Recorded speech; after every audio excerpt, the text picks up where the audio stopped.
Ladies and gentlemen, welcome aboard Visit English 1A with the discussion from formal to informal language. We ask that you please relax your mind and leave all your worries behind as we take off to learn. This is your in-flight reporter, Rosan Galicia, together with Chana May Antonio. Thank you and enjoy your flight of learning.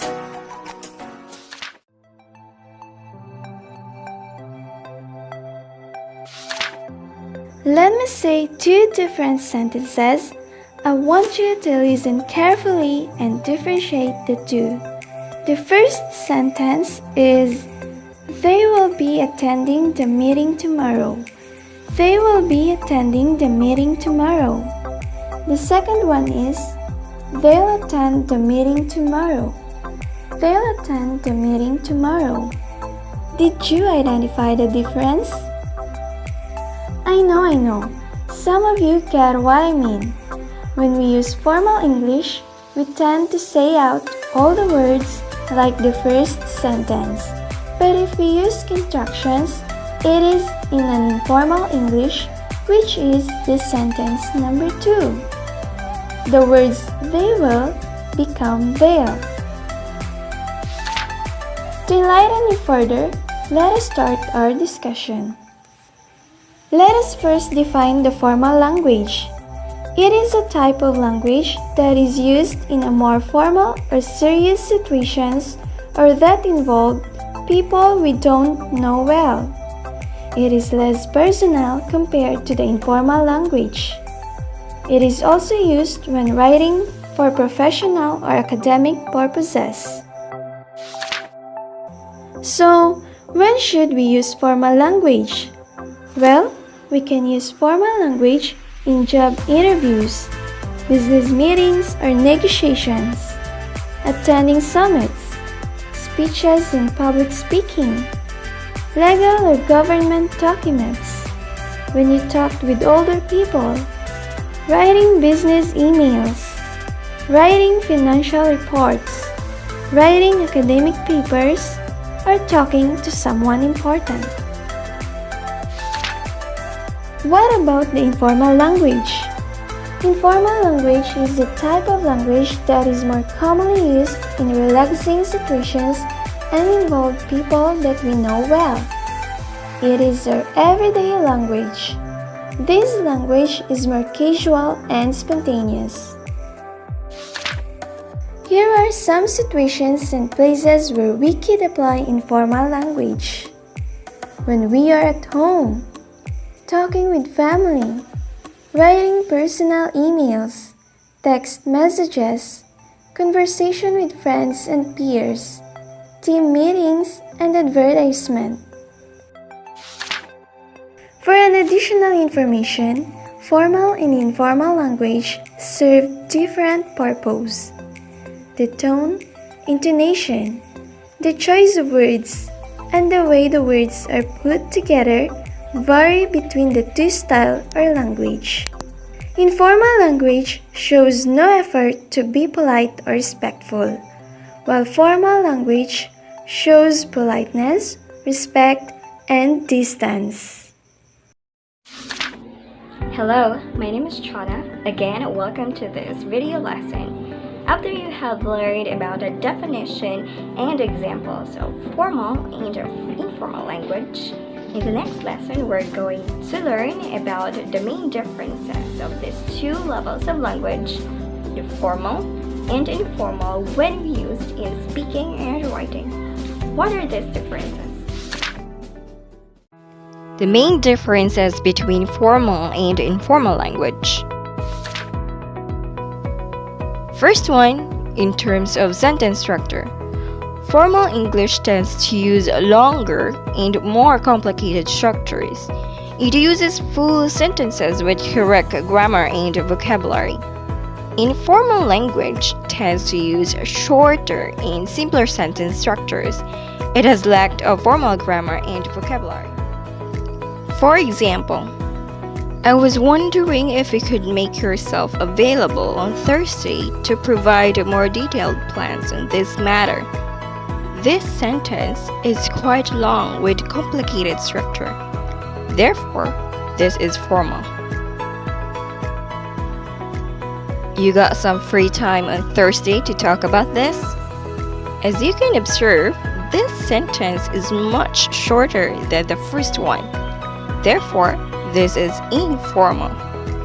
The point is that we can sometimes eliminate word or words from informal sentence, especially when we are asking questions. Like for example, in this question, are you coming? We can possibly leave out the word are from the sentence and just say, you coming? So let's have more examples of this. I would appreciate it being kept informed. Formal. Update me. Informal. I would like to apologize. Formal. Sorry. Informal. Another important difference between formal and informal language is vocabulary. We might notice that in speaking and writing, we use a different choice of words. Formal English uses more literary, old-fashioned, and more precise words with origins from older language, while informal uses common or general words. Also, it uses slangs, fillers, colloquialisms, neologisms, and phrasal verbs which are not features of formal language. Examples. The word proceed is more literary than the phrasal verb carry on, which is informal. The word acceptable instead of the word okay, belongings instead of the word stuff, and crowd instead of the word mob. Let's try to use them in the sentences. Number 1. We need to validate the data before we proceed. Formal. We need to check the data before we carry on. Informal. The word proceed is used in formal form, while the phrasal verb carry on is used in informal form. We can also use the word validate instead of checked. You are allowed to collect your stuff before you go out. The word belongings is applied instead of the word stuff. Also, the word vacate instead of go out. Number 2. Is it acceptable? Is it okay? The formal word acceptable is used instead of the word okay, which is informal. Number 3. You are allowed to collect your belongings before you vacate. Number 4. The crowd was very rowdy during the protest. The mob was very noisy during the protest. As you can see, in the formal sentence, the word crowd is used instead of the word mob, which is mob is a slang word. Rowdy is a formal term that was used rather than the word noisy. Formal sentences are sometimes difficult to decode. However, informal sentences are easy to understand in its context. Let's go to another main difference between formal and informal language in terms of directedness. Formal language are much more indirect and impersonal that can be sound passive, while informal language are direct and personal that can be sound aggressive and active. It uses personal pronouns such as I, you, we, etc. Examples. It would be difficult to make progress until these matters are resolved. We won't be able to get anywhere until you sort this out. On the first example, we don't see any pronouns that was used, right? Therefore, it is formal. But on the second example, the sentence uses we as pronoun and it sounds like a little bit rude. Therefore, it is informal. Let's try to have more examples. Lessons needed to be learned from the mistakes which we are made. Formal. You made a mess of this and you need to do better next time. This sentence is more direct and uses the pronoun you. Therefore, it is informal. Formal and informal written language in using contractions. What is contraction? Contraction is a shortened form or shortening of a word or phrase. Formal English does not use contractions. On the contrary, informal English uses contractions, for somehow it is used for faster flow of speech or writing.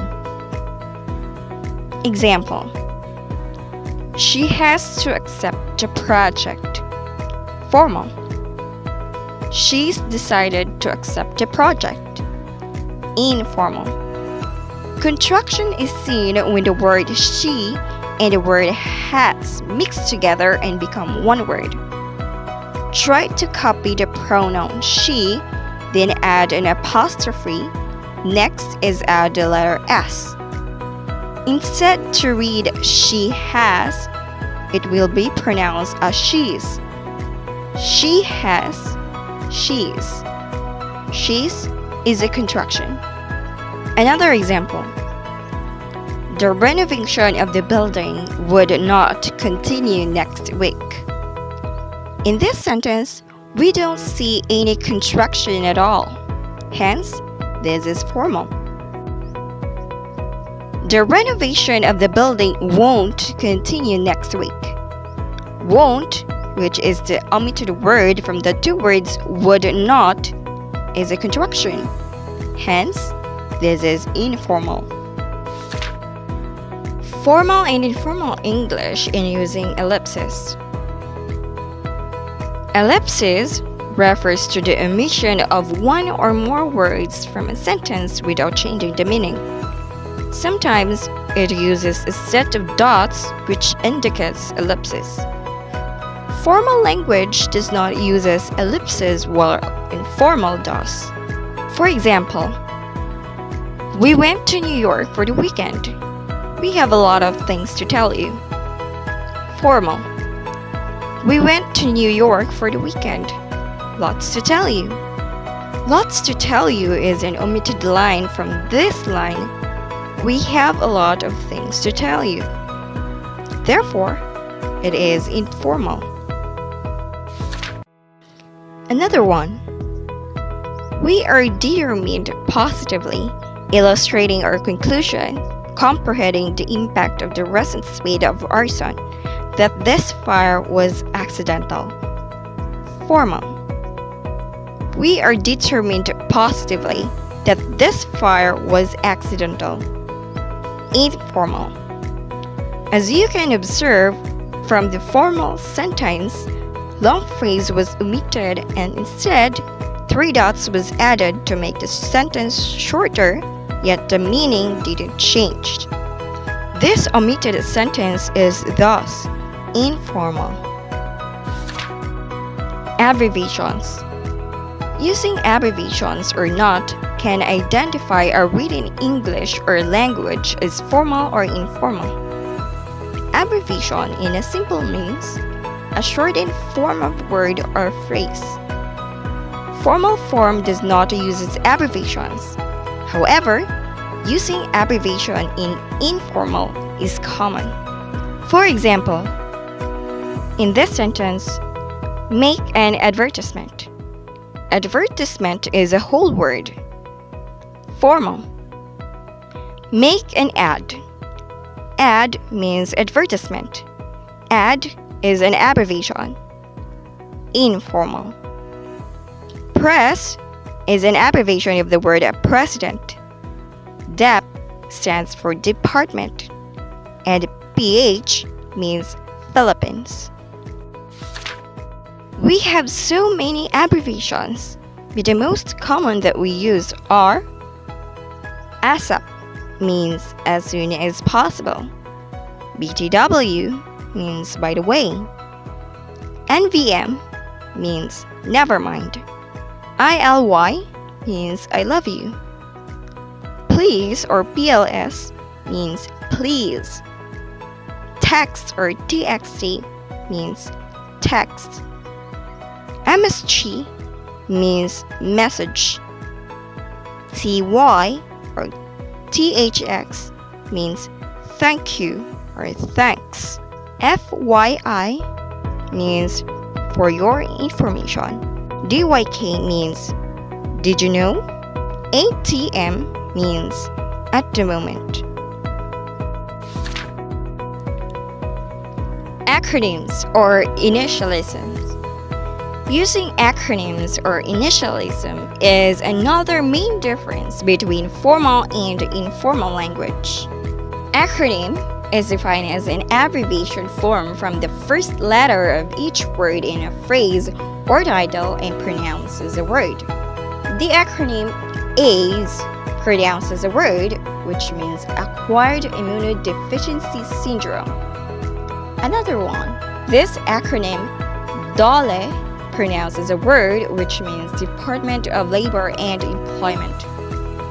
However, in some formal writings, it is acceptable to write the name in full with acronym or initials in brackets after it.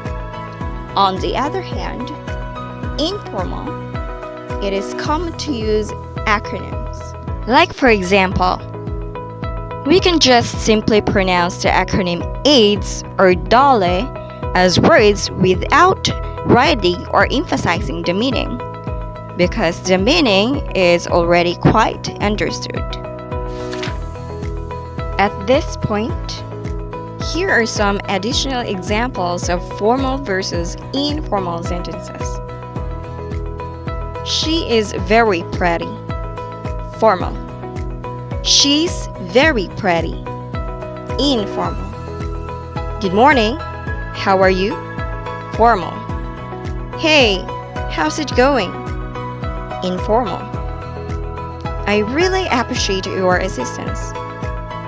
Formal. Thanks a lot. Informal.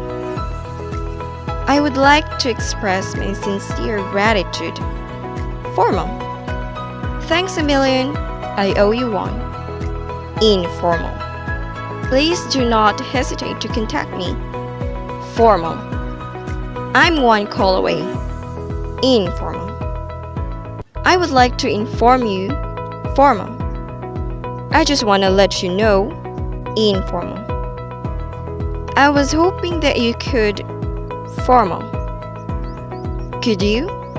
Informal. The use of formal and informal English language will always depend on different cultural contexts. So, always think about your audience. Now you already have better ideas about informal and formal English. And in that case, you know how to recognize and apply these two styles in different contexts. But before we end, let's try to watch this video. Good day. Today I will discuss the difference between formal and informal language. Working out when to use formal language and when to be informal is a big part of mastering a language. Formal and informal language serve different purposes. From the tone, the choice of words, and the way the words are put together vary between the two styles. I have here 10 tips when to use formal and informal language. First, know in which situation you are. So formal language is used to communicate to people that you don't very know well. So for examples, during academic writing, professional academic situations, presentations, reports, official documents, talking to your superiors, or even in job interview. While in formal language, situations that are more relaxed and that involve people that you know well or know very well. So for example, in our everyday conversations, emails, spontaneous speech, text messages, talking to our peers, or team meetings. Second is grammar. In formal language, grammar is more complex and sentences are generally longer. So for example, Formal, I am sorry to have keep you waiting. Informal, sorry to keep you waiting. Third is the use of modal verbs. So formal languages use modal verbs. So for example, would, could you please get me a glass of water? That is formal. Informal, get me a glass of water. Fourth is pronouns. So formal language is less personal and is more likely to use the we as pronoun rather than I. I can help you solve your problem. That is informal. We surely can help you to solve your problem. That is formal. Number 5 is vocabulary. In formal language, words are generally longer. So for example, formal, the word is require. Informal, the word is need. Formal, the word is purchase. Informal, the word is buy. 6 is pronunciation. So speech is generally slower in formal language, allowing for clear and correct pronunciation, and the tone of the voice is more serious. 7 is contractions. These are not used in formal language. However, in informal, to have an easier flow and faster speech, contractions is used. So for example, informal, she is not the woman I admired most. Informal, she isn't the woman that I admire most. Number 8 is abbreviations and acronyms. Abbreviations and acronyms are not used in formal language. So for example, formal, I will deliver the order as soon as possible. That is formal. I will deliver your order ASAP. That is informal. Advertisement, formal. Ad or advert is informal. Photograph is formal. Photo or pot is informal. Number 9 is colloquial language. Colloquial language is not used in formal language. So for example, formal, would you like to have a cup of tea or cup of coffee? Informal, do you want coffee? Do you want cup of tea? And last is emojis. Emojis are never used in formal language, especially those abbreviations of smiley or feeling sad, just like that. So glossary, emojis, and symbols should be appropriate with the kind of language that you are using. Thank you. I hope you have learned something from me today. Hopefully you guys now have enough knowledge and understanding on this lesson of formal and informal language. Thank you for watching. For more questions on this video lesson, you can message us on Facebook or you can write them in the comment section below.